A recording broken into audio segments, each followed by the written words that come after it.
Hey guys, welcome back to another episode of the Nicocast. Today I'm here with Ali Abdaal. So, tell us about yourself. Yo, thanks for having me. Yeah, I introduced myself as a doctor and a YouTuber and a podcaster, kind of like you. Very cool. So, who was your inspiration for YouTube? Inspiration for YouTube was a guy called Peter McKinnon. I discovered his channel, I think, sometime in Peter McKinnon. 2016 or 2017, and I thought his photography, videography tutorials were awesome. But I thought the thing that really stood out was his charisma and his personality. And so I thought, you know what, I want to be like Peter McKinnon, but for medical school. So that was how the YouTube channel started. Wow, that's interesting. I didn't know it was Peter McKinnon, but very interesting. Yeah, So, man, he's an inspiration to us all. yeah. So, why did you decide to start filming med school vlogs? Why did you decide to start doing that? Yeah, so there were two reasons why I started. The first was that I had a business that helped people get into med school. And so I was doing content marketing for the business by filming life in med school and filming videos about how to do it. And my hope was that if people would see my videos and would think that I know what I'm talking about, then they would sign up to my course and sort of, join the business and that sort of stuff. So that was one reason. But the second reason was that I saw that there was a bit of a gap in the market because in the UK, at least, the whole vlogging medical school or vlogging being a doctor wasn't really a thing 3 years ago. And so I thought, hey, why don't I fill this space? Yeah, you're the first person I've seen do that, which is, it's good to see always people doing stuff that are new. Yeah, I think I was the first one of a few people to do it, but I think I was the Yeah. only one who actually did it consistently. Yeah, and it's good that because you did that, you inspired a lot more other people to do it, which is good because we have a lot more creators that are good at different things. Yeah, it's kind of nice. Yeah. So you have done lots of different styles of videos. You have done med school vlogs, how to prepare for your exams videos, even medics making an app, and very recently productivity videos. Hmm. So, how did you find your one niche or style of videos? Okay. How do you find your niche? The way I approached it was that I started out really, really, really niche down, and then I slowly expanded out over time. And that's usually what I suggest for people starting on YouTube. Like I started by just making videos for people who were applying to med school at Cambridge University. That's like a tiny, tiny amount of people. And then I started expanded out into people applying to med school in the UK, and then expanded out to people in med school, and then expanded out to students. And now it's kind of a bit of everything. So I think, yeah, Yeah. starting out really niche and slowly expanding over time is the way forward. Yeah, I've definitely seen lots of different people that start with one niche and then slowly, just an example. I think KSI did this. He did FIFA videos, then slowly he mixed it up with skits and still FIFA videos after his and then his fan base kind of learned the other style of videos and they Yeah, got that's used how to you do it. it. You Yeah, start with something and then you do it slowly over time. that's what I've been trying to do because Minecraft videos is one of the main reasons why I grew a lot on my channel. So I'm doing I'm mixing it with other videos. I'm doing Notion videos very soon. I'm starting to do videos on Notion. Um, and then other types of videos and then mix it up with Minecraft videos and then slowly kind of Nice. leave Minecraft kind of, but yeah. That's how you do it. Yeah. So on your YouTube channel, you have a series called Deep Dive. How did you come up with that series? Because it's a very cool concept. Oh, thank you. Yeah, so the deep dive series is where I just interview people, sort of like you and I are doing now, except we just live stream it on YouTube. And I came up with it because I was thinking I want to be the next Tim Ferriss. And I think something that Tim Ferriss did very well was that after a few years of putting out his books and putting out his own personal stuff, he then put out his podcast where it was then about shining the spotlight on other people. And I thought that having my own kind of podcast would be interesting because it means I can connect with people like you from, across the internet, and that's kind of nice. And it's a lot easier to, become friends with someone by pretending that you want to have a podcast discussion with them than it is to just email them and say, hey, I want to be friends. Like that's a bit weird. Yeah, So I was I've thinking, noticed. I can get people that I want to be friends with and do interviews with them. People like your brother, for example, where, we're now friends. So it's good. Yeah, and you did a podcast with Cliff and Valentine. and like Cliff mentioned that to send cold emails, and you were like, no, I kind of want to do that. That's why like getting them to do a podcast is like more like, becoming friends. And yeah, I definitely like it does work. I have noticed like after you interview someone, you kind of like build a relationship, and like then yeah, Yeah, it does absolutely. work. I've been noticing. So, how do you get the people for it? Because a lot of the people that you get for that series don't have as big as fan base as other people, and they're a lot better than like most people that say they're pros at it on YouTube. So, how do you just find these people for it? Yeah. So, I mean, so far we haven't really done any cold email outreach. So I haven't really been following Cliff's advice about this. I've just been connecting with people who I kind of knew through friends or knew through Twitter. And that's been quite good so far. But I think I do want to get more and more people on it. And so that's going to require me sending more cold emails. So have you got any tips on that front? I know you're a fan of cold emails. Yeah, I send like just include something special about like the thing you do. Include that you have like 1 million subscribers, and include that you have like interviewed these people. That definitely helps a lot. That definitely helped me to get a lot of people. Helped me to get Max Fosh, Joe Jenkins, a lot of people. So yeah, definitely include something special. How many subscribers you have, because that'll definitely help you, and the people you have interviewed. Okay, that's a That's good just a idea. tip. I'll start doing that for my cold email templates from now on. And for like finding the emails, just on YouTube, they have like you probably know like an about Oh, page. the business email address. Yeah. Yeah. That's how I get them. Or they normally sometimes they have different emails linked to like their Twitter or Instagram account. So try like those three. Yeah. And Nice. yeah, It's a good idea. those are some tips. Yeah. So why did you decide to start doing it live instead of like a recording like this? Yeah, I don't know. I started doing it live just because I thought it might be more interesting. And over time, it's just become kind of a thing. It's a bit annoying because, like, anytime we do the live stream, I always end up losing subscribers. Like, I've done 3 Really? deep dives this week and they've all lost about 50 subscribers looking at the analytics. What? Yeah, it's a bit weird. I guess people get the notification and then they're like, oh, who is this guy? I forgot I subscribed to him 2 years ago. And then they hit the unsubscribe button, which is fine by me. But yeah, I don't know. I guess I just kind of started out doing it live, and it feels to me it feels a bit more unique than doing it as like a Zoom call podcast, because there's lots of Yeah, people doing Zoom call podcasts, but there's definitely. not a lot of million subscriber YouTube channels doing live stream podcasts. Yeah. And I think like one of the reasons why you might be losing is because it sends 2 notifications. It says like Mm. 30, it'll go going live in 30 minutes. About going live in the title and then starting. So that's maybe like a reason Oh, why. maybe it's annoying people in this unsubscribing. Yeah. Oh well, what can you do? So you have lots of really cool ideas for your YouTube videos. How do you come up with these ideas? Oh, so the way I come up with ideas is I just steal them. I steal them from other people whose books I read or blogs I would watch or podcasts or other YouTube videos. And I feel like I don't really come up with anything original. I just, there's this book, Steal Like an Artist by Austin Kleon. And it's just all about how you should steal ideas like an artist does. And so that's what I do when I Wow, content. that's funny. Um, yeah, I actually didn't know that. That's a different. Well, I'm sure like everyone has at least done an idea like at least 5 times. It's like normal thing for a YouTuber to do. There's like no YouTuber out there that has done like all of his videos original. It's very hard to find one. So yeah, it's definitely normal. Yeah, I don't think originality really exists. Everything is just a remix of what's come Yeah, before. And as long as you cite your source and say where you got an idea from, then it's all good. yeah. So, what do you think is the most important thing about making a YouTube video?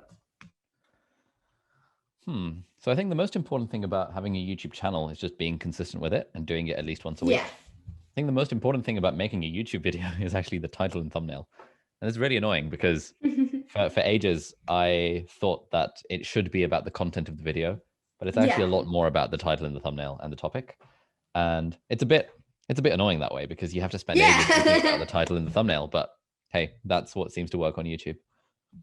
Yeah, a lot of people like Iraq, like plan out the idea and the thumbnail a lot before. And there's some people like how I used to do it. Like I would get the idea Yeah. right after I'm done with the video and right before I'm about to upload. And that's kind of like a bad habit I've been noticing. Yeah, absolutely. It's the same with me. Like for the first 2 years, we were figuring out titles after making the video. But now it's like anytime I have an idea for a video, I think, okay, what's the title going to be? What's the thumbnail going to be? And I think that's a good habit to get into. Yeah, it definitely is. If you're a YouTuber that wants to grow, do what Ali just said. So, where do you see your channel in 5 years? That's a good question. I don't know. I don't really know where I see it in 5 years. I think I want to be doing more stuff around books. Like I read a lot of books, Mm-hmm. and I want to do more like talking about books. I want to continue talking about tech, and I'm in the process of writing my own book as well. So hopefully, if that Wow. can do well, then I feel like that will shape like the trajectory of the channel. I'll try and give it a read. Nice. That would be good. So, what is the biggest advice you have for a YouTuber? Biggest advice for a YouTuber. Main thing would be just consistency. Yes. Second main thing would be building systems around your content so that it doesn't feel like you're doing a big heavy lift every week when you're having to come up with a new video. And the way I do it now, it's like we've got an endless stream of ideas, and I call it parallel processing. It's like a lot of different videos are on the slow burner and are at different stages of being cooked up. And so I almost never start from scratch when I'm making a video. It's always already got an outline or already got a story or already got some ideas. And some of the videos Yeah. I'm making today are videos that I've had in the database for the last 6 months and have been slowly tinkering away at them. So I think building a system around that makes it much easier to be consistent over time. And yeah, I write down my ideas in Notion. Same. Or like I have a specific YouTube thing where I like some videos have scripts. I have like podcasts where I write down the guests, like the questions. And then the video ideas, which I have a bunch of video ideas. And yes, consistency, like you said, is very important. I've been doing YouTube for almost 6 years, which is half of my life, more than half almost. And I've been uploading at least one video every week. Damn, that's a big consistency. Yeah, and I only took a break where I went on a summer camp to Switzerland, just 2 months. That's the only break I've taken out of like 6 years. Damn, that's a lot of consistency, Then, man. That's great. yeah, and at one point I was uploading a video every day for like 2 years, which is like wow. Yeah, and now I've been obviously starting to upload less, and after like the years, you finally get to see results, which is like amazing. So a lot of people have quit because they don't get results in the first day. Yeah. Like a lot of my friends have quit because of that, and I've just stayed. And yeah, so definitely Nice. consistency. So it seems like things are going well on your channel now. Yeah, this year, 2020, I got like almost 500, and this year alone, almost 100. Which, Damn. as of recording, January 25th.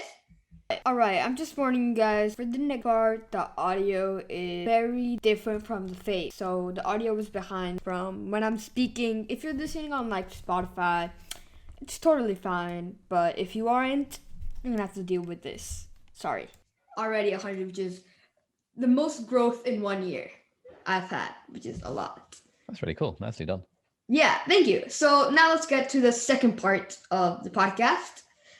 Why did you decide to go to med school? And what was the hardest part about it? Yeah, so I decided to go to med school probably for bad reasons. Firstly, med school is 6 years in the UK, whereas every other degree is 3 years. And everyone says that university is the best time of your life. So I thought, hey, if I spent 6 years at university, that's probably going to be more fun than only spending 3 years at university. So that was a big part of it. The other part of it was that I was kind of into computer science. I taught myself to code when I was your age, and I used to do a lot of freelance web design. So I was thinking, do I want to do computer science at university? But then I thought that being a doctor who knows how to code feels more interesting than just being someone who knows how to code. And so that was another thing that pushed me towards medicine. Yeah, definitely. I feel like coding is very important. I know a little bit coding myself, thanks to my brother. But yeah, I never thought that like 6 years would be more fun. Wow, that's Yeah, man. Everyone a says that college and university is the best time ever. So I thought, hey, let's do it twice as long. So, do you like not regret taking something like computer science or like film? Oh yeah, I'm really glad I did medicine. I love medicine. Med school is great.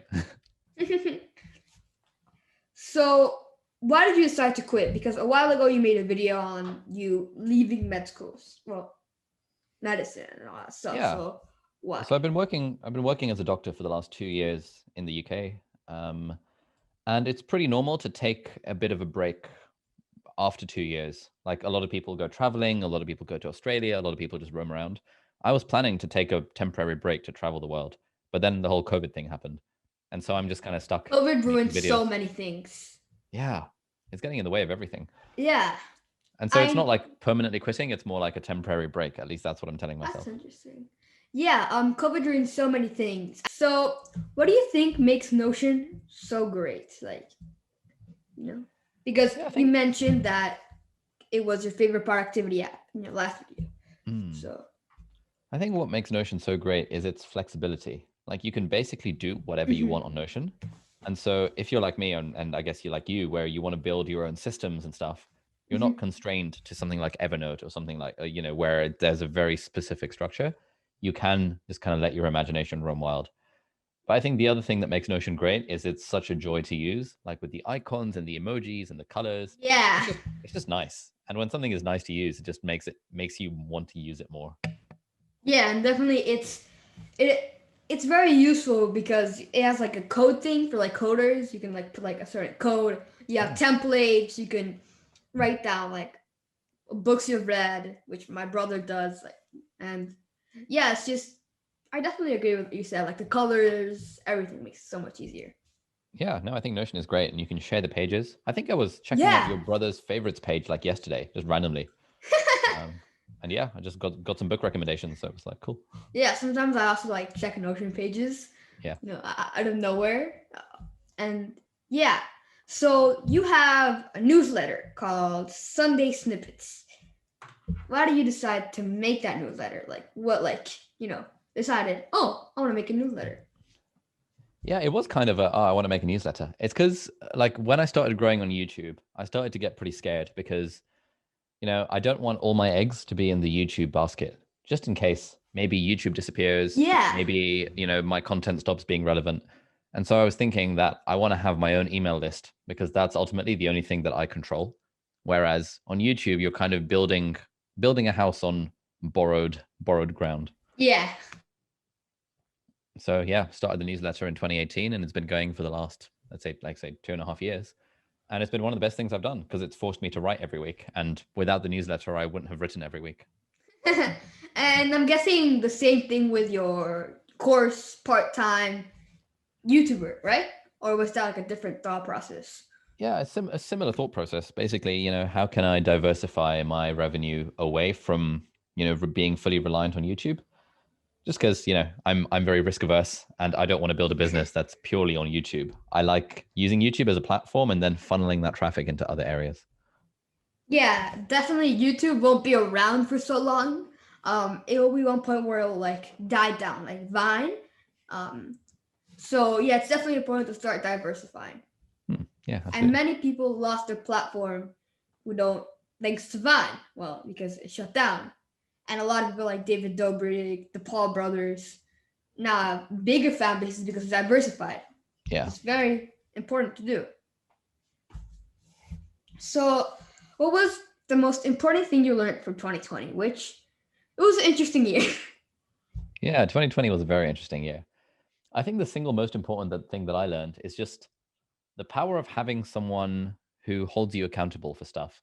So 2020 was the first time I got a personal trainer. It was the first time I started singing lessons and started piano lessons. And, having someone to just make me show up every week or twice a week and do the work, I just found was hugely, hugely helpful.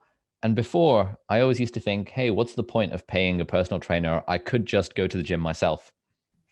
Yeah, I could, but I wasn't. And so having a personal trainer was that forcing function that made me do it. So now I've got Yeah, like coaches for like a load of things, and I think it's fantastic. yeah, definitely. What about you? What was the biggest thing you learned in 2020? It's okay to be bored. I got bored a lot. Okay. So yeah, it was definitely okay to be bored, and that kind of helped me get more ideas of different stuff. So Mm. kind of like What, a bad side and a good side of being bored. what do you do when you're bored?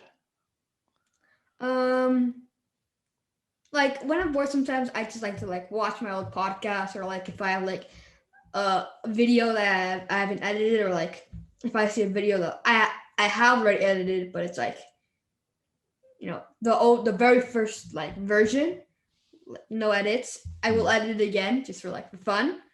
So yes, Nice. or just watch YouTube. Ali Abdaal Fair play. videos. Fantastic. That's what I like to hear. So what do you think are your biggest accomplishments, like social media wise? Like it can include Hmm. your course, newsletter, YouTube, Yeah, whatever. I don't really like the word accomplishment. It feels a little bit too self-congratulatory. But I suppose, I've got nearly 1.4 million subscribers on YouTube, got the million subscribers plaque. I guess that's a big accomplishment. Yeah. But it doesn't really feel like an accomplishment. I guess because I've just been doing it for so long now, it just feels like part of my life. And so yeah, I don't really like to think of it as an accomplishment. I just think of it as, hey, I'm enjoying the journey and I'm gonna keep going. Yeah. So where do you see yourself in like 5 years? I think I want to still be a doctor. I think I want to work in medicine maybe 2 or 3 days a week. That seems like fun. And I think I want to do more teaching. I really like teaching. I think teaching is my calling in life. And so if I could maybe work at a med school and maybe teach medical students, that would be fun while continuing to make videos and write on the internet. That'd be amazing. Advice for anyone who wants to become a medical student. Oh, biggest advice for someone to be a med student really is just trying to get really good grades. I think medical school is quite competitive. And if you can get really good exam grades when you're in school, then it just makes the whole process of getting in a lot easier. You can still get in if your grades aren't very good, but it's just a lot harder. So focus on getting the grades and yeah, try and decide if it's really what you want to do.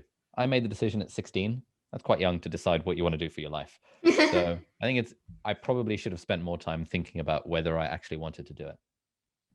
Yeah, definitely take time of what you want to do in the future, because that's gonna like depend what you do for the rest of your life. Exactly. Exactly. What about you? What do you want to do in five I years' want to be time? a movie director or a producer, Okay. and like YouTube and podcasting is like the second choice. But yeah, Nice. I still want to be doing YouTube, but like I want to focus on like movies, stuff like that. Solid. Yeah. All right. So much, Ali, for coming on the podcast. This really means a lot. It was Thanks. an honor having you. I love your videos. Thank you for And having me. That's very kind of you. no problem. So, like I've been saying, thank you so much. It really means a lot. And I'll see you next episode of the Nicocast.